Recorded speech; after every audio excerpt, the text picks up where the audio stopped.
the big question is, where are you with the merger? I'm sure. That is the. How did you know? I knew that was coming. How did you know? Yeah, this listen, first merger. Tell us when. Well, I got to be careful what I say because it's all non-public information, and you don't want to be disclosing here.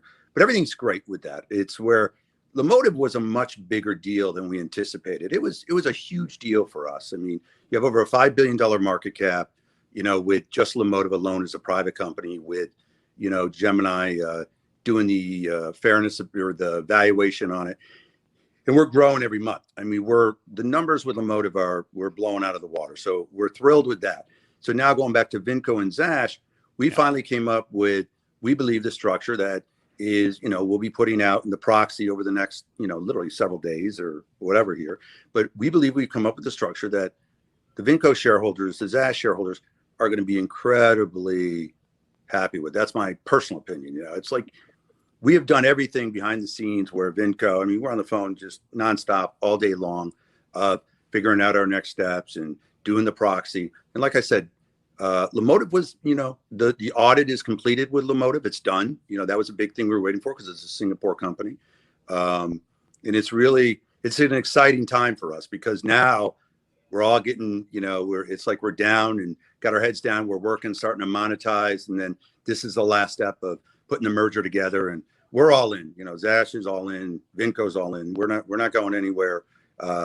It's just a matter of crossing the T's and dotting the I's and getting the proxy out there, getting the shareholders happy and building the shareholder value. And we think a lot of people misunderstand where we are, where we've raised over $220 million, like way back, when the stock was, trading $4, $5, whatever it is. So we raised over 220 million. We used 100 million to acquire, Lemotive. And obviously you got other working capital and things like that. So, but we have approximately 80 million in the bank right now. We're not looking to raise money. We filed a thing the other day. If they exercise the warrants, it's an extra 170, 180 million approximately. But we're not even looking for raising the capital on that stuff right now. So, so Ted, you said a proxy in the next few days or whenever. Several days. Next several days or whenever. Right. Well, several days. More, I'll say several days. Several days. Does that mean like before the end of the month? Does that mean like the end of the quarter? Does that mean the end of the year? Like, oh my God, you're really putting me on the spot here. Well, that's what the people want to know. Well, you know what? It's. I would say my personal opinion and my hope is it will definitely be over the next several days. So definitely before the end of the month. Okay. I mean, we've been working nonstop with the lawyers, the accountants, the auditors. A Singapore company is totally different to audit than, a U.S. company, and we had to make it all U.S. GAAP and everything. Like I said, the Lemotive audit is done; it's completed. We have it. We got it about about maybe a week ago or so. So now we got everything ready to file and ready to go. And I think the shareholders that are out there waiting and been sitting here patiently waiting and watching what's going on, I think they're going to be pleasantly surprised with the structure, the valuations, and what's going to happen here over the next several days. What exactly, I'm no expert in corporate finance. What exactly is taking so long?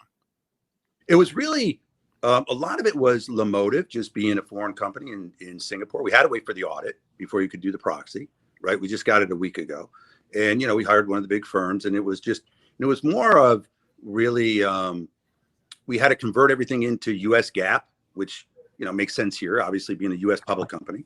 So they were not US GAAP. So we had to have another accounting firm transfer all that information over the last several years into regular US GAAP, then have the auditors come in and then look at it and make sure it all fit. But I can tell you that we did get the final audit from Lemotive, from the auditors about a week ago. So we're ready to go.